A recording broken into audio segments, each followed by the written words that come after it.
தலைகளை தாழ்த்துவோம். கர்த்தர் நல்லவர். கானானுக்கு போக போறோம் நாங்க, இன்ப கானானுக்கு போக போறோம் நாங்க, கானானுக்கு போக போறோம் நாங்க, பரம கானானுக்கு போக போறோம் நாங்க. இன்ப கானான் அது நல்ல கானான், பரம கானான் அது நல்ல கானான், இன்ப கானான் அது நல்ல கானான், பரம கானான் அது நல்ல கானான். கானானுக்கு போக போறோம் நாங்க, இன்ப கானானுக்கு போக போறோம் நாங்க. நல்ல பிதாவே, உடைய வாக்கு தத்தத்தை சுதந்திரமாய் பெற்ற உடைய பிள்ளைங்க, ஆண்டவரே நீ சொன்ன வாக்கு தத்துவத்தின்படி ஆண்டவர் தடைகளை உடைத்து செங்கடல்களை பிளந்து ஆண்டவரே சொன்ன அந்த பாலும் தேனும் ஓடுகிற ஆண்டவரே அந்த கானான் தேசத்துக்குள்ளாய் அழைத்து வந்தது போல இப்போது உம்முடைய வார்த்தை உம்முடைய பிள்ளைகளுக்கு பலிபிடத்தின் மேல் உம்முடைய பிள்ளைகளை வைத்து உம்முடைய வார்த்தைகளை நாங்கள் விதைக்கிறோம். அது 1, 30, 60, 100 பலன் கொடுத்து பரம கானானுக்குள்ளாய் அழைத்து சொல்றதா இருக்க கர்த்தர் உதவி செய்வீராக. தொடர்ந்து நன்மை கிருபை உண்டாகட்டும். நீர் மாத்திரம் மையப்படுங்க. நல்ல பிதாவே, ஆமென். ஹல்லேலூயா, பிரைஸ் காட். ஆண்டவரும் உலக இரட்சகருமாகிய இயேசுவின் நாமத்தினால உங்கள் யாவரையும் அன்போடு கூட வாழ்த்தி ஆசீர்வதிக்கிறேன். கர்த்தருடைய நல்ல நாமம் மகிமைப்படுவதாக. ஸ்தோத்திரம். நான் கடந்த நாட்களில் இந்த மாதம் முழுவதும் உங்களுக்கு சில காரியங்களை முன்னிலைமை காட்டிலும் பின்னிலைமை எப்படி இருக்கும் அப்படி சொல்லி சில காரியங்களை உங்களுக்கு வேதத்தின் ஆதாரத்தோடு நான் உங்களுக்கு காமித்து கொடுத்தேன். கர்த்தர் அதுக்கு உதவி செய்தார். இந்த நாளிலும் கூட கர்த்தர் அதே மையமாக வைத்து, இந்த முதல் நாளில் நான் சொன்னேன் கலிலேயா பிற்பாடு மகிமைப்படும் அப்படி சொல்லி, அந்த கலிலேயா எப்படிப்பட்டதாக இருந்தது, அந்த கலிலேயாவுக்கு முன்னாடி ஈனப்படுத்தப்பட்டிருந்தது, பின்பு அதோடைய வாழ்க்கை எவ்விதமாக இயேசு வந்த பிறகு மாற்றப்பட்டது அப்படி சொல்லி நம்ம பார்த்தோம். கடந்த வாரத்தில் நம்ம நற்சீர் உண்டாகும், முந்தின சீரை காட்டிலும் உங்களுக்கு பிந்தி நற்சீர் உண்டாகும் அப்படி சொல்லி நம்ம பார்த்தோம். இந்த நாட்களில் கர்த்தர் நம்முடைய வாழ்க்கை எப்படி இருக்கும், முன்னாடி எப்படி இருந்து இனி எப்படி இருக்க போகிறோம் அப்படி சொல்லி நம்ம வேதத்தின் வாயிலாக பார்க்கலாம். எடுத்தவங்க வாசிங்க. ஆகாய் தீர்க்க தரிசன புஸ்தகம் 2ஆம் அதிகாரம் 9வது வசனம். ஆகாய் 2:9. முந்தின ஆலயத்தின் மகிமையை பார்க்கிலும் இந்த பிந்தின ஆலயத்தின் மகிமை பெரிதாயிருக்கும் போது. ஹல்லேலூயா. ஆண்டவர் சொல்றாரு, இந்த வாரத்திலும் முன்னாடி இருந்த ஆலயத்தின் மகிமையை காட்டிலும் பின்னாடி இருக்கிற ஆலயம் மகிமையாக இருக்கும். அன்றைக்கு ஆகாய் தீர்க்கதரிசியின் மூலமாய் அங்கே ஆலய கட்டுமான பணிக்கான காரியங்களை அந்த அதிகாரத்தில் நீங்கள் பார்த்தீங்கன்னு சொன்னால், அங்கே செருபாபேல்கிட்ட ஆண்டவர் பேசுகிற, யோசுவாங்கிற அந்த ஆசாரியன்ட்ட ஆண்டவர் பேசுகிறத அந்த அதிகாரம் முழுவதும் நம்ம பார்க்க முடியும். ஆனால் இந்த ஆலயம் இன்றைக்கு நம்ம ஆவிக்குரியதை எல்லாம் எடுத்துக்கிட்டோன்னு சொன்னால், யார் ஆலயம் அப்படின்னு சொல்லி பார்த்தோன்னு சொன்னால், 1 கொரிந்தியரின் புஸ்தகம் 3ஆம் அதிகாரம் 6வது வசனத்தை வாசிக்கலாம். 1 கொரிந்தியர் 3:16 வாசிப்பா. நீங்கள் தேவனுடைய ஆலயமாய் இருக்கிறீர்கள்.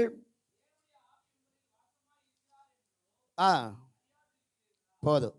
அப்போ யார் அவர் சொல்றாரு, முந்தின ஆலயத்தை காட்டிலும் பிந்தின ஆலயத்தின் மகிமை பெரிதா இருக்கும். இப்போ யார் அந்த ஆலயமா இருக்கிறோமா? நீங்கள் அந்த ஆலயமா இருக்கிறீங்க. அப்போ தேவன் வாசம் செய்கிற அந்த ஆலயம் நீங்க தான். இப்போ இதில் எந்த மாற்று கருத்துமே இல்லை. அப்போ முன்னாடி இருந்த சரீரம், முன்னாடி இருந்த ஆத்துமா, முன்னாடி இருந்த ஆவிலாம் என்ன பண்ணணும்? மாற்றத்துக்குள்ளே வந்துடணும். ஹல்லேலூயாவா. பிந்தின ஆலயத்தின் மகிமை எப்படி இருக்குமா? பெரிதாக இருக்குமா. அப்போ ரட்சிக்கப்படுறதுக்கு முன்னாடி ஒரு ஆலயமாக இருந்தது நம்ம சரீரம். அது எப்படி இருந்தது? பிசாசுடைய கூடாரமாக இருந்துச்சு. ரட்சிக்கப்பட்ட பின்பு நம்முடைய சரீரம் ஒரு கூடாரமாக இருக்கிறது. அது எப்படி இருக்குது? தேவன் தங்குகிற வாசஸ்தலமாக இருக்கிறது. ஹல்லேலூயாவா. அதோடைய கீழ் வசனத்தை படிச்சேன்னா உங்களுக்கு தெரியும், அந்த ஆலயத்தை ஒருவன் கெடுத்தால் கர்த்தர் அவனை கெடுத்து போடுவாரா?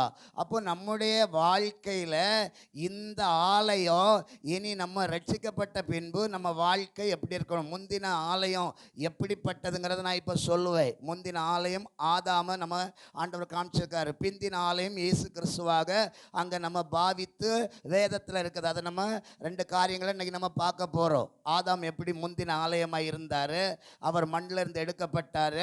பிந்தின ஆலயமாக இயேசு கிறிஸ்து வார்த்தையாய் வந்தார், அவர் எப்படி மகிமையாய் மாறினார் சொல்லி நம்ம வேதத்தின் ஆதாரங்களோடு நம்ம பார்ப்பதற்கு முன்னாடி நம்ம வாழ்க்கை ஒன்ஸ் அப்பான் எ டைமில் எப்படி இருந்துச்சு, இயேசுவை அறிவதற்கு முன்னாடி எப்படி இருந்துச்சு. ஆனால் இயேசு எல்லாத்தையும் நமக்கு தந்தார். அம்மா வயிற்றுலேருந்து சுகமாக பிறந்தோம், நல்லா சாப்பிட்டோம், நல்லா வளர்ந்தோம், ஆனால் எல்லாமே இருந்து. ஆனால் பரலோகங்கிற அந்த அந்தஸ்துக்கு நம்ம மனவாட்டிங்கிற தகுதி நமக்குள்ளே இருந்தா அப்படின்னு சொன்னால் கண்டிப்பாக நம்மகிட்ட கிடையாது. அது இப்போவே பாதி வட்ட கிடையாது ஐயா அப்படின்னு சொல்கிறீங்களா?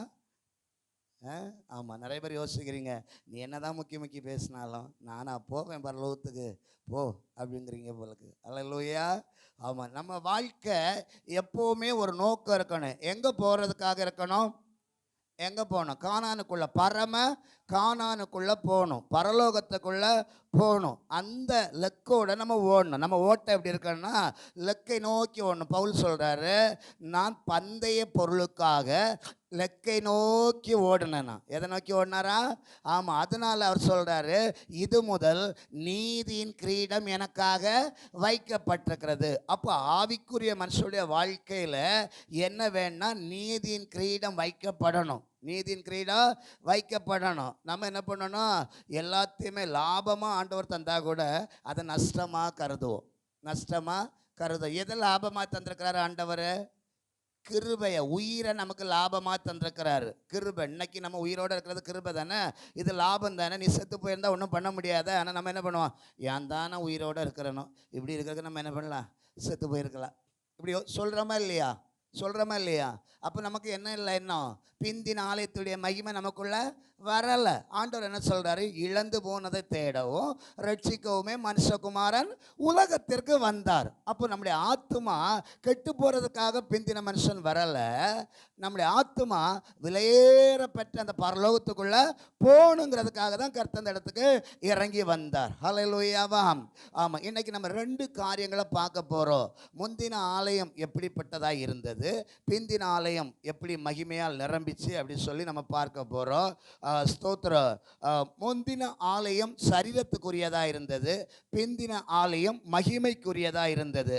ஆலயத்தின் மகிமை அப்படிங்கிற ஒரு தலைப்பில் நம்ம இன்னைக்கு பார்க்க போகிறோம். ஆலயம் யார் அப்படிங்கிறத உங்களுக்கு காமிச்சு தந்துட்டேன். நீங்கள் தான் அந்த ஆலயம். அங்கே ஆகாய தீர்க்கதரிசியான புஸ்தகத்தில் பார்த்தீங்கன்னா உண்மையிலே ஆலயம் கட்டுறதுக்கு தான் அங்கே மரத்தெல்லாம் வெட்ட சொல்கிறாரு.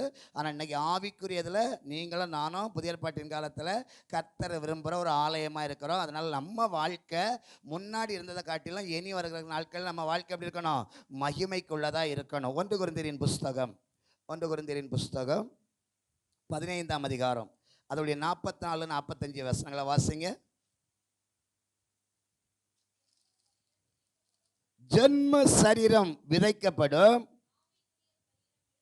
ஆவிக்குரிய சரீரம் எழுந்திருக்கும். ஜென்ம சரீரம் உண்டு, ஆவிக்குரிய சரீரமும் உண்டு. அந்தபடியே நல்ல நல்ல அண்டர்லைன் பண்ணி வச்சுங்க. முந்தின மனுஷனாகிய ஆதாம் எப்படி எழுதியிருக்குது? ஜீவ, ஆமா, ஜீவ ஆத்மாவானான். பிந்தின ஆதாம் உயிர்ப்பிக்கிற ஆவியான. ஒரு தலைக்கு மேல கையை தட்டுங்க பார்க்கலாம். பிந்தின ஆலயத்தின் மகிமை உயிர்ப்பிக்கிறதா இருக்கும். எப்படி இருக்கும்? உயிர்ப்பிக்கிறதா இருக்கும். நம்பர் 1, பிந்தின ஆலயத்தின் மகிமை எப்படி இருக்குன்னா முதல்ல நம்மளை உயிர்ப்பிக்கிறதா இருக்கும். இன்னைக்கு நிறைய நேரத்தில் நம்ம மரித்து போகிற ஒரு அனுபவத்துக்குள்ளே இருக்கிறோம். எப்படின்னு சொல்லி இப்போ பாருங்களேன், அங்கே அழகாக வசனம் சொல்லுது, ஜென்ம சரீரம் விதைக்கப்படும், ஆவிக்குரிய சரீரம் எழுந்திருக்கும். ஜென்ம சரீரம் யாரு? ஆதாம்னு சொல்லிட்டாங்க. ஆதாம் யாரு? முந்தின ஒரு ஆலயம், முந்தின ஒரு ஆலயம். ஜென்ம சரீரம் ஆதாம் ஆண்டவர் எப்படி எடுத்தாரு? மண்ணை எடுத்து அதை மனுஷனா மாற்றி அவனுக்குள்ள நாசின் சுவாசத்தை ஊதினார்னு சொல்லப்பட்டிருக்குது. இப்போ ஊதப்பட்ட அந்த ஆதாம் என்ன பண்ணுறாருன்னா, அவரும் மரித்து போகிறாரு. ஆனால் அவர் திரும்ப என்ன பண்ணல, உயிர்ப்பிக்கப்படலை. ஆனால் அந்த காபிரியல்ங்கிற தூதன் வந்து லூக்கா 2ஆம் அதிகாரத்தில் நம்ம பார்க்கிறோம், மரியாள்கிட்ட சொல்கிறாரு, ஏற்ற காலத்தில் ஆமாம் நீ ஒரு குமாரனை பெறுவா, அவருக்கு இயேசு என்று பெயரிடுவாயாக அப்படின்னு சொன்ன உடனே அந்த வார்த்தை என்ன பண்ணுதுன்னா ஒரு குழந்தையா மாறுது. அல்லேலூயாவா. அந்த அந்த குழந்தை இயேசுங்கிற அந்த பேர் உடையவர், அவரும் மரிக்கிறாரு. ஆனால் அவரும் என்ன பண்ணுறாரு, உயிர்ப்பிக்கிறவராய் காணப்படுறாரு. ஆதாம் மரித்தான், ஆனால் உயிர்ப்பிக்கலை. ஆனால் இயேசு மரித்து 3ஆவது நாளில் என்ன பண்ணாரு, உயிர்ப்பிக்கப்பட்டாரு. அப்படின்னா வசனம் என்னமோ சொல்ல வருது, முன்னமே நீங்கள் தூரமாக இருந்தீங்க, இப்போ அவர் கிட்ட வந்துட்டதுனால உங்கள் பாவ வாழ்க்கையெல்லாம் நீங்கள் புதைச்சிட்டேன்னு சொன்னால் நீங்கள் உயிர்ப்பிக்கப்பட்டுருவீங்க. அப்போ உங்கள் ஆலயத்தின் மகிமை பெரிதாக இருக்கு. நல்ல தலைக்கு மேலே கையை தட்டி ஆண்டவரை பார்த்து எல்லாரும் ஹல்லேலூயான்னு ஆர்ப்பரிங்க பார்க்கலாம். Praise God. பாருங்க, இந்த ஆதாமுடைய குணாதிசயம் நம்ம எல்லாத்துக்குமே தெரியும். அந்த வசனம் சொல்றத பாருங்க, அந்த 45வது வசனம். அந்தபடியே முந்தின மனுஷனாகிய ஆதாம் ஜீவ ஆத்துமானான். அப்படி எழுதியிருக்குதான். எங்க எழுதியிருக்குது, ஆதியாகம புஸ்தகத்தில் எழுதியிருக்குது. ஒரு ஆள் வாசிங்க போல அந்த வசனத்தை. தேவனாகிய கர்த்தர் மனுஷனை, எல்லாரும் எடுத்துட்டீங்களா? ஒரு நிமிஷம், எல்லாரும் எடுத்துட்டீங்களா? ஆதியாகமம் எங்க இருக்குன்னு தெரியல இன்னும். ஆதியாகமம் முதல் புஸ்தகம், சரிங்களா? ஏசு தான் உங்களை மன்னிக்கணும். Praise God. அதுக்கு தடவுதுங்க பாருங்க. Praise God. என்ன எடுக்கலையா? ஸ்தோத்திரம். இப்போ வாசிமா. உங்களுக்கு வசனம் எங்கே இருக்குன்னு தெரியாமல் ஒன்றுமே பண்ணிட மாட்டீங்க. வாசி. தேவனாகிய கர்த்தர் மனுஷனை எதனால உருவாக்குனாரா? பூமியின் மண்ணினாலே உருவாக்கி ஜீவ சுவாசத்தை அவன் நாசிலே ஊதினார். மனுஷன் ஜீவ ஆத்துமானாக மாறினான். போதும். அப்போ ஆதாம என்ன பண்ணியிருக்கிறாங்க, மண்ணால் செஞ்சிருக்கிறாங்க. ஹல்லேலூயாவா. ஆனால் அவன் ஜீவ ஆத்மாவா மாற்றப்பட்டுட்டான். ஆனால் அவன் பூமியில் விதைக்கப்படும் போது அவன் திரும்ப எழுந்திருக்கல, திரும்ப உயிர்ப்பிக்கிற அனுபவம் இல்லை. ஆனால் இயேசு கிறிஸ்து, இப்போ அந்த வசனத்தை வாசிங்க. காபிரியல் வந்து சொல்கிற அந்த வசனத்தை வாசிங்க. 6ஆம் மாதத்திலே முன்போல காபிரியல்ங்கிற தூதன் வந்து நின்று மரியாளை பார்த்து சொல்றாரு, தூதன் கலிலேயாவில் நாசரேத் என்னும் ஊரில் தாவீதின் வம்சத்தானாகிய புருஷனுக்கு கன்னிகையினிடத்திற்கு தேவனாலே அனுப்பப்பட்டான். அந்த கன்னிகையின் பேர் மரியாள். அவள் இருந்த வீட்டில் தேவதூதன் பிரவேசித்து, கிருபை பெற்றவளே வாழ்க, கர்த்தர் உன்னுடனே இருக்கிறார், ஸ்திரீகளுக்குள் நீர் ஆசீர்வதிக்கப்பட்டவள், கண்டு கலங்கி கொண்டிருந்தாள்.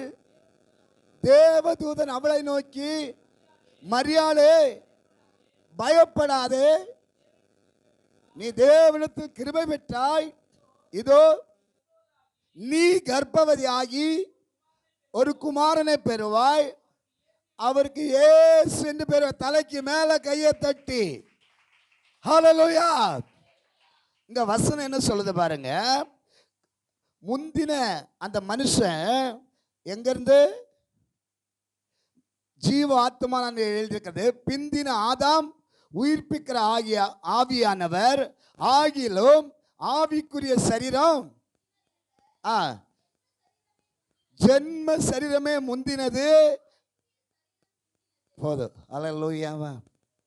இன்னைக்கு ஆண்டவர் உங்களை பார்த்து என்ன சொல்ல வர்றார் அப்படி சொன்னா, அந்த ஆவிக்குரிய சரீரம் எப்பவுமே நம்மளை என்ன பண்ணுமா, உயிர்ப்பிக்கிறதாய் காணப்படுமா.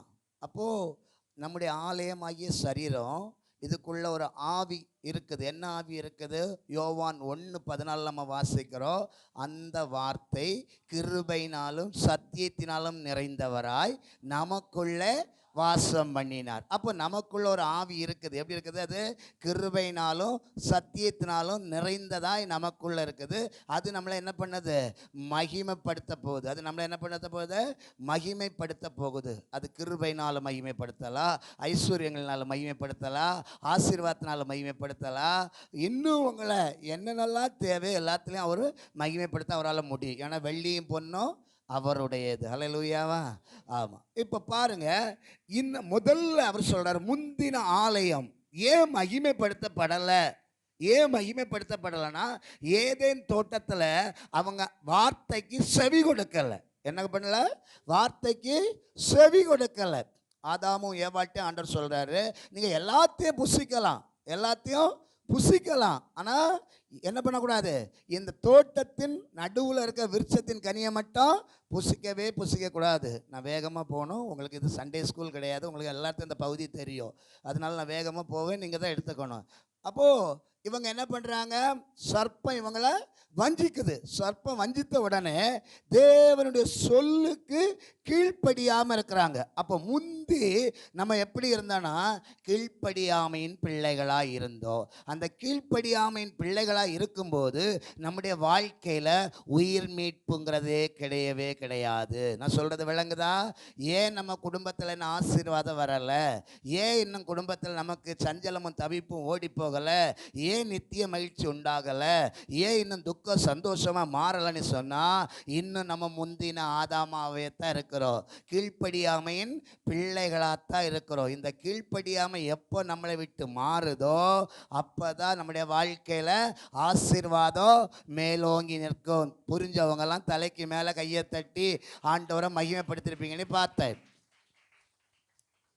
அப்போ ஆண்டவர் இன்றைக்கு சொல்கிறாரு, முந்தின ஆலயத்தின் மகிமை பார்க்கிலும் பிந்தின ஆலயத்தின் மகிமை பெரிதாக இருக்குன்னா, முதல்ல உன் வாழ்க்கை என்ன பண்ணணும்? உயிர்ப்பிக்கப்படணும். செத்துப்போன காரியங்கள் ஒவ்வொன்றும் என்ன பண்ணணும்? உயிர்ப்பிக்கப்படணும். இப்போ நம்ம செத்துப்போன வாழ்க்கைகள்னு சொன்னால் நீங்கள் நிறைய சொல்லுவீங்க. உங்கள் காரியத்திலேருந்து நிறைய எதெல்லாம் உங்களுக்கு தலை தூக்க முடியலையோ அதெல்லாம் என்ன பண்ணுவீங்க? ஆமாம், நீங்கள் சொல்லிகிட்டே வருவீங்க. ஆனால் ஆண்டவர் சொல்கிறாரு, என்ன நான் உயிர்ப்பிக்கன்னா ஒரே ஒரு காரியம்தான், ஒரே ஒரு காரியம்தான். என்ன பண்ணணும்னா ஒரு அசைவு உண்டாகணும், ஒரு அசைவு உண்டாகணும். ஆகாய தீர்க்க தரிசன புஸ்தகத்தில் நீங்கள் அந்த 2ஆம் அதிகாரத்தில் படித்த அந்த வசனம் இருக்குது பாருங்கள், 9ஆம் வசனம் இருக்குது. அங்கே 7-8 வசனங்களை 6-7-8 வசனங்களை வாசித்தேன்னா அங்கே ஒரு அசைவு உண்டாகும். வாசிங்க பார்க்கலாம் அந்த வசனத்தை. கொஞ்ச காலத்துக்குள்ளே இன்னும் ஒரு தரம் நான் வானத்தையும் பூமியையோ சமுத்திரத்தையோ வெட்டாந்தரையோ அசைய பண்ணுவேன், சகல ஜாதிகளையோ அசைய பண்ணுவேன், சகல ஜாதிகளாலும் விரும்பப்பட்டவர் வருவார், அந்த ஆலயத்தை மகிமையினால் நிறைய பண்ணி. தலைக்கு மேல கையை தட்டி அல்லேலூயா சொல்லுங்க. ஆண்டவர் என்ன சொல்றாரு? நான் உன்னை உயிர்ப்பிக்கணுமா? ஒரு அசைவு. அசைவுனா எப்படி? மாற்றத்தை எதிர்பார்க்கிறாரு. அங்க சொல்றாரு, நான் வானத்தையும் பூமியையும் என்ன பண்ணுவேன்? திரும்ப ஒரு அசைக்க போறேன். ஆல்ரெடி எப்பெல்லாம் அசைச்சிருக்கிறாரு? சோதம் குமாராவில் ஒரு அசைவை கட்டளையிட்டிருக்கிறாரு. அல்லேலூயாவா? ஆமாம். இப்படி அங்கங்கே அப்பப்போ போடுவார் ஆண்டவர். போட்டு நமக்கு என்ன இல்லை? அசைவு இல்லை. நம்முடைய வாழ்க்கையில் அந்த இப்போது கொரோனாங்கிற ஒரு அசைவை மெல்ல காட்டினார். அந்த உயிர் பயத்தில் நம்ம என்ன பண்ணோம்? எல்லாரும் டிவிக்கு முன்னாடி போய் அப்படியே மோசி லாசர்ஸ் ஜெபம் எப்போ வரண்டா, ஆமாம் அப்படின்ட்டு அப்படியே பயந்து போயிருக்கு. ஏன்னா செத்து போவோம் அப்படிங்கிற பயம். சரிதானே? அந்த பயத்தில் அப்படியே போய் உக்காந்துருந்து ஜெபம் பண்ணு. ஆனால் கொரோனா போச்சு, நீ என்ன எங்களை பார்க்குறது, நான் உங்களை பார்ப்பேன்ன மாதிரி நம்ம பாட்டு நம்ம சுற்றிட்டே தெரியிறமே ஒழிய தேவ பயம் நமக்குள்ளே இல்லை. ஒரு அசைவு உண்டாச்சுன்னா சடுதியில சிறைச்சாலையின் அஸ்திபாரங்கள் அசைந்ததுனால தான் பவுலும் சீலாவும் உயிர்ப்பிக்கப்பட்டவர்களாய் வெளியே வந்தாங்க. ஆமென் சொல்ல பார்க்கலாம். அப்போ நம்ம வாழ்க்கையில் கர்த்தர் ஆவியானவர் வேலை செய்யணும், உயிர்ப்பிக்கன்னு சொன்னால் நீ செய்ய வேண்டிய காரியம் என்னென்னா, முந்தின ஆலயமாகவே இருக்கக்கூடாது, கீழ்ப்படியாமின் பிள்ளைகளாக இருக்கக்கூடாது, நல்ல தேவனை ஆராதிக்கிற பிள்ளைகளாக இருக்கணும், தேவனை தேடுகிற பிள்ளைகளாக இருக்கணும், தேவனை தேடுகிற உணர்வுள்ளவர்களாக இருக்கணும். அப்படி இருந்தால் தான் அவர் உயிர்ப்பிக்கிறவராக இருப்பார். அப்போ தான் நம்ம வாழ்க்கையில் மகிமை உண்டாகும். உங்கள் ஆலயம் மகிமையால் நிரம்பும், உங்கள் ஆலயம் மகிமையால் நிரம்பும். இப்போ பாருங்கள், எசேக்கியேலின் பள்ளத்தாக்கில் ஒரு அசைவு உண்டாச்சான். எசேக்கியேல் 37 அசைவு உண்டாக தொடங்கின உடனே ஒவ்வொரு எலும்பும் தன் எலும்போட சேர்ந்து ஒரு மகா பெரிய சேனையாய் நின்றாதான் அவையெல்லாம் காலூன்றி நிற்க செய்தாரா. ஹல்லேலூயாவா. எந்தெந்த இடங்களெல்லாம் உன் வாழ்க்கையில் இன்னும் காலூன்றி நிற்க முடியாதபடி வெக்கப்பட்டு போகிறியோ, ஆண்டவர் சொல்கிறாரு, இன்றைக்கு நான் உன்னை உயிர்ப்பிக்கிறேன், உன்னை எந்த இடத்துல வெக்கப்பட விடவே மாட்டேன். அந்த பள்ளத்தாக்கில் இருந்த அந்த எலும்புகளெல்லாம் உயிர் பெற செய்தது போல உன் வாழ்க்கையிலோ கர்த்தர் அவமானங்களை மாற்றி உன்னை முந்தின நிலைமையை காட்டிலோ இந்த பிந்தின ஆலயத்தின் மகிமை பெரிதா இருக்கும்படியாய் உயிர்ப்பிக்கிற ஆண்டவர் உன் கர்ப்பங்களில் ஒரு உயிர் மீட்பை வைப்பாராக, உன் குடும்பத்தில் ஒரு உயிர் மீட்பை வைப்பாராக. எந்தெந்த காரியங்கள் செத்து போயிருக்கிறதோ, எந்தெந்த முந்தின காரியங்கள் உயிர் மீட்பு அடையாமல் இருக்கிறதோ, அத்தனை காரியத்தில் கர்த்தர் ஒரு அசைவை கட்டளையிடுவாராக. அசைவு அப்படின்னு சொன்னா மாற்றம். என்ன மாற்றம்? அப்போ நம்முடைய வாழ்க்கையில் ஆசீர்வாதம் வேணும்னா நம்ம என்ன பண்ணணும்? மாற்றத்தை தேடணும். நம்ம என்ன தேடணும்? மாற்றத்தை தேடணும். இந்த மாற்றத்தை தருகிறது அவர் மாத்திரமே. யார் மாத்திரம்? ஆண்டவராகிய இயேசு கிறிஸ்து மாத்திரமே. எப்போ தருவாராம் அப்படி சொல்லி பார்த்தா, மனம் திரும்புகிற அனுபவம் நமக்குள்ள எப்போ வருதோ அப்போ நம்முடைய ஆவியில் மாற்றம் உண்டாகிறோம். இப்போ பாருங்க, பாவம் செஞ்சுட்டே இருக்கிறோம். இப்போ நம்ம யாரு? ஏசு கிறிஸ்துவா முந்தின ஆதாமா? பாவம் செஞ்சுட்டே இருக்கிறோம். நம்ம சர்ச்சைக்கு வர ஆள் தான், சர்ச்சைக்கு வந்துக்கிட்டே தான் இருக்கிறோம். ஆனால் நம்ம என்ன பண்ணுறோம்? பாவம் செஞ்சுக்கிட்டே இருக்கிறோம். இப்போ நம்ம ஏசு கிறிஸ்துவோடைய உயிர்ப்பிக்க ஆதாமா இல்லை ஜீவாத்மாவா? பாவம் செஞ்சுட்டு இருந்தா ஆதாமுடைய கேட்டகரியிலே தான் நம்ம இருக்கிறோம். ஆனால் இயேசு கிறிஸ்து சொல்ற, அவரில் எவ்வளவேனோ பாவம் இல்லையா. அவன் பாவத்தை பாராத சுத்த கண்ணராக இருந்தார். அப்போது நம்முடைய வாழ்க்கையில் எப்போ நம்ம ஞானஸ்தானங்கிற இந்த ஒரு உடவுக்குள்ளே வந்துட்டோமோ அப்போ நம்முடைய பாவத்தெல்லாம் நம்ம என்ன பண்ணுறோம்? அங்கே அடக்கம் பண்ணுறோம். மறுஜென்மம் முழுக்க நம்ம எடுக்கிறோம். இன்னைக்கு நம்ம எடுத்த பின்பும் பாதி பேர் என்ன பண்ணுறோன்னாக்கா, கோயிலுக்கே சர்ச்சைக்கே வர மாட்டேங்கிறோம். அது ரெண்டாவது விஷயம். இன்னைக்கு ஜனங்களுக்கு பணம் தான் ஒரு பெரிய இதாக இருக்குது. பணம் பணம் பணம். அங்கே பைபிளில் பணத்தை பற்றினா, உன் பணம் உன்னோடு கூட நாசமாய் போக கிடவுது.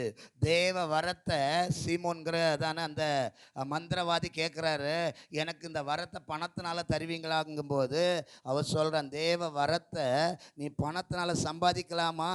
அதனால் உன் வாழ்க்கை வேறு லெவலில் போயிடணும். அங்கே ஒரு சாபத்தை கொடுக்குறதை நம்ம பார்க்க முடியும். அதனால் பணம் நம்மளை ஒரு இடமும் கொண்டு சேர்க்காது, பரலோகத்துக்கு கொண்டு சேர்க்கவே செய்யாது. நம்முடைய தேவைகளை பைபிள் சொல்லி தருகிறது, அன்றன்றுள்ள ஆகாரத்தை இன்று எங்களுக்கு தாரும். மன்னா ஆண்டவர் எப்படி கொடுக்குறாரு? ஒரு நாளைக்கு ஒரு ஓமர் தான் எடுக்கணும். அடுத்த நாளுக்கு நீ சேர்த்து வச்சுட்டேன்னு சொன்னால் அது பூச்சி புழு பிடிச்சிரும். அப்போது ஆவிக்குரிய வாழ்க்கை வேற, மாம்சத்துக்குரிய வாழ்க்கை வேறு. இன்னைக்கு ஆண்டவர் இந்த பகற்காலத்தில் உங்களுக்கு சொல்லித்தராரு, முந்தின ஆதாம் திரும்ப எந்திரிக்கலை. ஹல்லேலூயா சொல்லுங்க பார்க்கலாம். ஆனால் பிந்தின ஆதாம் இயேசு கிறிஸ்து சொல்கிறாரு, மரித்தேன் ஆனாலும் இதோ சதா காலங்களிலோ நான் உயிரோடு இருக்கிறேன். அப்படின்னா இந்த சத்தியத்தை கேட்குறவுட வாழ்க்கை உயிர்ப்பிக்கிறதா இருக்கணுமா, மரணத்துக்குள்ளே இருக்கணுமா? உயிர்ப்பிக்கிறதா இருக்கணும்.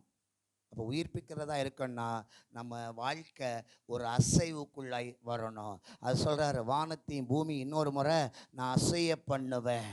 அசைய பண்ணுவேன். அந்த அசைவு எப்படி இருக்குன்னா, ஜனங்க என் பக்கமாக வர்றது மாதிரி இருக்கும். இன்னும் பாருங்களேன், கொஞ்ச நாளில் அந்தி கிறிஸ்துவோடைய ஆளுகை வந்துட போகுது. இப்போவுமே அங்கே இஸ்ரவேலில் பலி செலுத்துறதுக்காக கன்றுக்குட்டிகள், மேடைகள் எல்லாமே ரெடி ஆகிட்டு, சரிங்களா? யுத்தங்களை நீங்கள் கேட்டுகிட்டே இருக்கிறீங்க. எப்படியோ கொஞ்ச நாள் நிப்பாட்டி வச்சுக்கோ மாதிரி சொல்கிறாங்க. ஆனால் போன ஸ்பீடுக்கு 3ஆம் உலக போர் வந்திருக்கணும். அது வந்திருந்துச்சுன்னு சொன்னால் உடனே என்ன பண்ணுவாங்க, பலி செலுத்த ஆரம்பிச்சிருப்பாங்க. அந்த ரகசிய வருகை இருந்திருக்கும். அந்தி கிறிஸ்துவோடைய ஆளுகை தீவிரமாக செயல்பட்டிருக்கும்.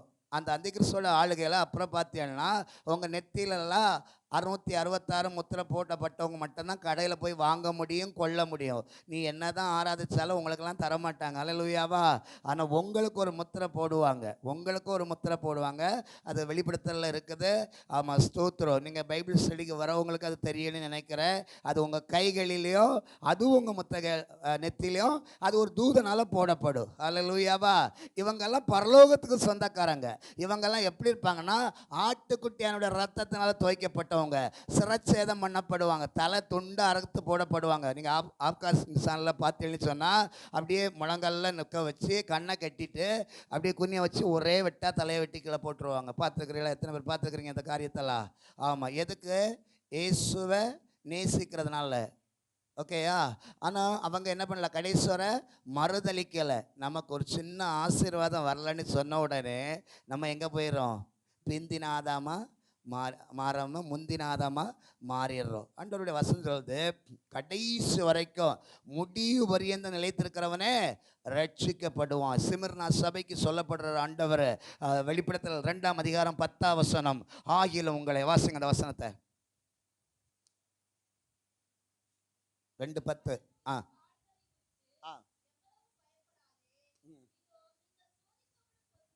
நீங்கள் சோதிக்கும்படி பொருட்டாக பிசாசானவன் உங்களில் சிலரை காவலில் போடுவான். யார?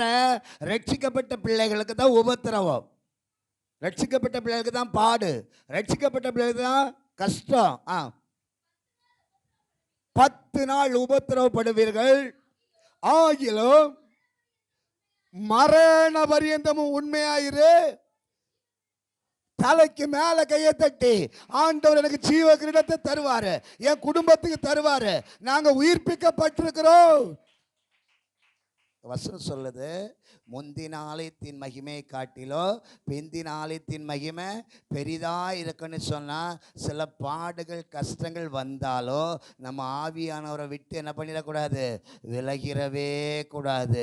விலகாமல் இருந்தனா அவர் சொல்கிறாரு அந்த வசனத்தின்படி, அந்த 45 பிந்தின ஆதாம் உயிர்ப்பிக்கிறவராய் இருக்கிறவர். ஹல்லேலூயா.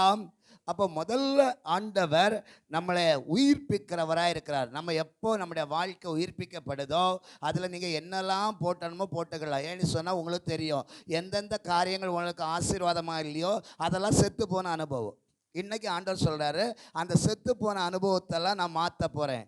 எங்கே மாற்ற போகிறேன்? சரீரமாகிய ஆலயத்திலேருந்து நான் அதை மாற்றி உயிர்ப்பிக்கிறேன், அதாவது உயிருள்ளதாக மாற்ற போகிறேன் அப்படியே ஆண்டவர் சொல்கிறார். ஹல்லேலூயாவா? அது எப்படி இருக்குமா? மகிமையாக இருக்குமா. நீ இதுவரைக்கும் இன்று கண்ட எகிப்தியனை இனி காணப்போவதில்லை. 2வது ஒரு காரியத்தை நீங்கள் வாசிக்கலாம். 46 48 வரைக்கும் வாசிங்க. ஆகிலும் ஆவிக்குரிய சரீரம் முந்தினதல்ல, ஜென்ம சரீரமே முந்தினது. பிந்தினது. முந்தின மனுஷன் பூமியில் இருந்த மண்ணானவன், 2ஆம் மனுஷன், நல்ல கவனமாக கேளுங்க, வானத்திலிருந்து வந்த கர்த்தர். மண்ணானவன் எப்படிப்பட்டவனோ, மண்ணால் செய்யப்பட்ட நம்மளும் அப்படிப்பட்டவர்கள்.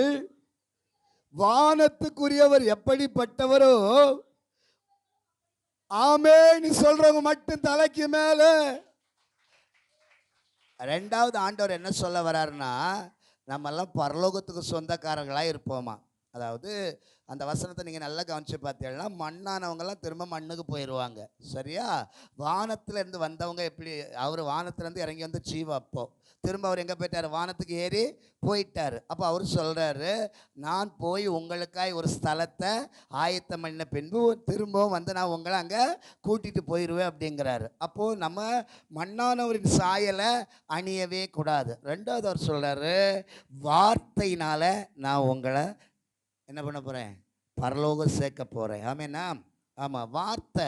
என் வார்த்தை அங்கே மரியாள் அந்த வார்த்தை அப்படியே ஏற்றுக்கொண்டாள். இன்னைக்கு யாரெல்லாம் வார்த்தைக்கு செவி கொடுக்குறியோ உன் வாழ்க்கை பரலோக மேன்மையாக இருக்கும், உன் வாழ்க்கை ஆசீர்வாதமாக இருக்கும். இன்னைக்கு நிறைய நேரத்தில் நம்ம தோற்று போகிறது காரணம் தெரியுமா? வார்த்தைக்கு செவி கொடுக்கறது கிடையாது. நம்ம சரீரமாகிய ஆலயம் வார்த்தைக்கு சரியாக செவி சாய்க்காது. ஒரு தப்பு பண்ணும்போது வார்த்தை அங்கேருந்து ஆவியானுடைய லீடில் நமக்கு உணர்த்தப்படும், நீ செய்கிறது தப்பு, அதை செய்யாத. அதுக்கு உடனே சாத்தான் நமக்கு ஒரு கதை சொல்லுவான். என்ன சொல்லுவான் தெரியுமா? 7 முறையில் 70 தரம் மன்னிப்பேன்னு சொல்லியிருக்கிறாரு, நீ பண்ணு, ஒன்றும் பிரச்சனை இல்லை, செஞ்சுட்டு போய் மன்னிப்பை கேட்கலாம். அப்படி சாத்தான் நம்முடைய சிந்தனை மண்டலத்தில் என்ன பண்ணுவான்? அவனும் வசனத்தை சொல்லுவான். ஏன்னா அவனுக்கு நல்ல வசனம் தெரியும். சபைக்குள்ளே இருக்கிற உங்களுக்கு வசனம் தெரியுதோ இல்லையோ, சாத்தானுக்கு நல்லா வசனம் தெரியும், சத்திய வசனம் நல்லா தெரியும். ஹல்லேலூயாவா? ஆமாம். இப்போ பாருங்களேன், பார்க்காம நீங்கள் ஒரு வசனம் சொல்ல போகிறீங்க. சரியா? நல்லவர் பாருங்க. அப்போ நம்முடைய வாழ்க்கையில் சத்திய வசனம் நமக்குள்ளே இருக்கணும். யோவானில் நம்ம வாசிக்கிறோம், சத்தியத்தை அறிவீர்கள், சத்தியம் உங்களை விடுதலையாக்கும். குமாரன் விடுதலையாக்கினால் மெய்யாகவே விடுதலை. ஆவியானவர் எங்கே உண்டோ அங்கே விடுதலை உண்டு. அப்போ இந்த பிந்தின ஆலயத்தின் மகிமை பெரிதா இருக்கணும்னா, அது நித்தியத்துக்கு போகணும்னா, குமாரனாகிய கிறிஸ்துவுடைய அந்த சத்திய வசனம் நமக்குள்ள எப்போதும் கிரியை செய்யணும். அந்த வசனம் சொல்லுது, நம்ம மண்ணானதை பின்பற்றினா மண்ணுக்குரிய காரியத்தை மட்டும்தான் நம்ம பார்த்துருப்போம். அது முந்தின ஆலயம். அல்லேலூயாவா? ஆனால் பிந்தின ஆலயத்துடைய அந்த ஆவியானவர் எப்படி வந்தார்னா, வானத்துக்குரியவராக இருந்தார். அந்த யோவான் 6ஆம் அதிகாரத்தில் 45, 46 வசனமாக இருக்கும். நானே வானத்திலிருந்து இறங்கி வந்த ஜீவ அப்பம். அந்த வசனம் தானே? வாசிங்க பார்க்கலாம். 6ஆம் அதிகாரத்தில் 6வது வசனமா? ஜீவ அப்பம் நானே. எத்தனை வருஷம் எல்லாத்துக்கும் சொல்லுங்க. 6:48. Okay, sorry. 6:48. நானே ஜீவ அப்போ நானே, உங்கள் பிதாக்கள் வனாந்தரத்திலே மன்னாவை புசித்திருந்தும் மரித்தார்கள், இதிலே புசிக்கிறவன் மறியாமல் இருக்கும்படி. தலைக்கு மேல கையை தட்டி சொல்லுங்க, இது எங்கிருந்து இறங்கின அப்போ? வானத்திலிருந்து இறங்கின அப்போ. அப்போ இந்த அப்பத்தில் ஏதோ வித்தியாசம் இருக்குது. இந்த ஆமாம், முன்னாடி புசிச்சவங்க என்ன பண்ணாங்களா? வனாந்தரத்தில் புசிச்சாங்களா? ஆனால் இது வானத்தில் இருந்து வந்துச்சா? அல்லேலூயாவா? ஆமாம். இந்த மன்னா என்ன பண்ணோன்னா நம்மளை திருப்தி ஆக்கும். என்ன பண்ணோம்? திருப்தியாக்கும். அவங்களுக்கு அங்கே அது திருப்தி அடைஞ்ச மாதிரி தெரில. அதனால் அவங்க என்ன பண்ணுறாங்க? சொன்னது கேட்காம நிறைய பேர் எக்ஸ்ட்ரா எடுத்ததாக சொல்லப்படுறது. அல்லேலூயாவா? அதெல்லாம் பூச்சி பிடிச்சி போச்சான். ஆமென் சொல்லுங்க பார்க்கலாம். வார்த்தைக்கு அங்கே என்ன பண்ணல? கீழ்ப்படியலை. ஆபிரகாம் கர்த்தருடைய சொல்லுக்கு கீழ்ப்படிந்ததுனால தான், அந்த வார்த்தைக்குள்ள நின்றனால தான் அவன் சந்ததியை வானத்து நட்சத்திரங்களைப் போலவோ கடற்கரை மணலைப் போலவோ பெருக பண்ணுவே. முந்தி அவருடைய சரீரமாகிய ஆலயம் செத்ததா இருந்தாலும் 100 வயதுலையும் கர்த்தர் அந்த ஆலயத்தை உயிர்ப்பித்து ஈசாக்குங்கிற ஒரு குமாரனை கொடுத்தார் அல்லவா? எப்போ நம்ம வாக்கு தத்தத்துக்குள்ள நிற்கிறோமோ அப்போ நம்முடைய வாழ்க்கை உயிர்ப்பிக்கப்படும். நம்முடைய மாம்ச சரீரம் ஒளிந்து போகும். ஆவிக்குரிய சரீரம் என்றைக்கு என்ன பண்ணும்? சிறப்படும். இன்னும் அந்த ஒரே ஒரு வசனத்தை மட்டும் வாசிங்க. 1 கொரிந்தியர் 15 அடுத்த வசனம் வாசிங்க. 40. மேலும் நல்ல வாசி. சரி. மண்ணானவனுடைய சாயலை நாம் அணிந்திருக்கிறது போல வானவருடைய சாயலை நாம் அணிந்து கொள்ளுவோம். ஏன் அப்படி சொல்றாங்க? நம்ம ஆதியாகம புத்தகத்தில் பார்த்தோன்னா, நமது சாயலாய் மனிதனை உண்டாக்குவோமாக. அல்லேலூயாவன். ஏன் அப்படி? நான் அந்த வசனத்தை கொஞ்ச நேரம் யோசித்தேன், ஏன் ரெண்டுமே ஒன்று போல தானே இருக்குது அப்படின்னு சொல்லி. நம்ம அடிக்கடி என்ன சொல்லுவோம் தெரியுமா? ஏதாவது குழந்தைய பார்த்துட்டா, இப்போ இனியா குழந்தை வச்சுருக்கான்னா, அவன் அப்பா மாதிரியே இருக்கிறான், அவன் அம்மா மாதிரியே இருக்கிறா. ஒரு குழந்தை பிறந்துட்டா போதும், உடனே அவங்க தாத்தா மாதிரியே இருக்கான், அவன் பாட்டி மாதிரியே இருக்கிறான். இப்படி தான் நம்ம என்ன பண்ணுவோம்? மனுஷ சாயலே சொல்லுவோம், மனுஷ சாயலே சொல்லுவோம். பெற்றவங்கள போல தான் பிள்ளை இருக்கும். ஆமே சொல்லுங்க பார்க்கலாம். ஆமாம். ஆனால் நம்ம என்ன சொல்கிறோன்னா, இதில் வேறு சில இடத்துல குழப்பத்தை உண்டு பண்ணி விட்டு போயிடுவான். எவனோ ஒருத்தன் வந்து பார்த்துட்டு மாமா மாதிரியே இருக்கான், அத்தா மாதிரியே இருக்கிறா அப்படி சொல்லி எதையோ ஒன்று சொல்லிட்டு போயிடுவான். வந்தால் சும்மா தானே போகணும். குழந்தை பார்த்து அதோட என்ன பண்ணிடணும்? போயிடணும். ஆனால் நம்ம என்ன பண்ணுறது? எதையா ஒன்றை கிளப்பி அந்த வீட்டுக்குள்ளே குழப்பத்தை உண்டு பண்ணிட்டு போயிடுறது. ஹல்லேலூயாவா. இப்படி சொல்லப்பட்ட அந்த வாயின் வார்த்தைகளை ஆண்டவர் சொல்கிறாரு, அது எப்படி நீங்கள் விசுவாசிக்கிறீங்களோ அதை காட்டிலும் அந்த வானவருடைய சாயலையும் அணிந்திருக்கிறோம். நம்ம எப்படி அணிந்திருக்கிறோமா? அவருடைய சாயலை நம்ம என்ன பண்ணியிருக்கிறோம்? அணிந்திருக்கிறோமா? அவர் நம்மளை போல இருக்கிறாரா? அப்படின்னா நம்முடைய இந்த ஆலயத்தின் மகிமை எப்படி இருக்குன்னா, அவர் எப்படி இருக்கிறாரு? நான் பரிசுத்தராக இருக்கிறது போல நீங்களும் பரிசுத்தமாயிருங்கள். அவர் எவ்வளவேனும் பொய்யுரையாத தேவன். ஹல்லேலூயாவா. அவர் சொல்லியும் செய்யாதிருக்கிறவர் அல்ல. ஹல்லேலூயாவா. வாக்குத்தத்தம் பண்ணினவர், வாக்கு மாறாதவர். ஆனால் நம்ம என்ன பண்ணுவோம்? நாளைக்கு சர்ச்சுக்கு வரேன்னு சொல்லிட்டு வரதே கிடையாது. இப்போ நம்ம எப்படிப்பட்டவங்க? நம்ம வாக்கு மாறுறவங்க. அதுதான் அந்த வசனத்தை உங்களுக்கு படிக்க சொன்னேன். நம்ம வானத்துக்குரிய சாயிலே நம்ம அணிந்திருக்கோன்னா அவரை போல இருந்தால் தான் நம்முடைய ஆலயத்தில், பிந்தின ஆலயத்தில் என்ன இருக்கும்? மகிமை இருக்கும். ரட்சிக்கப்பட்ட பின்பு, நீ அரசாணை பண்ணப்பட்ட பின்பு கூடுமான வரைக்கும் நம்ம பரிசுத்தத்தை நம்ம இழக்கக்கூடாது, நம்முடைய உத்தமத்தை இழக்கக்கூடாது, நம்ம இருதயங்களை தேவையில்லாத இடத்துல வித்துறக்கூடாது. இருதயத்தில் சுத்தமுள்ளவர்கள் பாக்கியவான்கள், அவர்கள் யாரை பார்ப்பாங்களாம்? தேவனை தரிசிப்பாங்களாம். அப்போ இந்த அவர் தங்குற அந்த ஆலயமாகிய அந்த இருதயம் அவரை தரிசிக்கிறதா இருந்தா, ஆண்டவர் உங்க வாழ்க்கைய முந்தின நாட்களை காட்டிலோ பிந்தின இந்த ஆலயத்துல மகிமை வித்தியாசம் உள்ளதா இருக்கும். அது பரலோகத்துக்கு உங்களை கொண்டு சேர்க்குங்கிறதுல எந்த மாற்று கருத்தும் இல்லை. ஹல்லேலூயாவா. ரெண்டே காரியம்தான். முதல்ல கீழ்ப்படியணும், ரெண்டாவது வார்த்தைக்கு செவி கொடுக்கணும். ஆமேனா? ஆமாம். வார்த்தைக்கு செவி கொடுத்துட்டா உங்கள் பிந்தின வாழ்க்கை செழிப்பாக மாறிடும். எத்தனை பேர் வார்த்தைக்கு செவி கொடுக்க ரெடியாக இருக்கிறீங்க? அதுதான் கேள்விக்குறி. அதுதான் கேள்விக்குறி. நீ சொன்னால் நான் கேட்டுறேன்மா பாஸ்டர், நீ சொன்னா ஆமாம், நான் சொல்லி நீங்கள் கேட்காதுங்க, பைபிள் சொல்கிறத நீங்கள் கேளுங்க. ஹல்லேலூயாவா.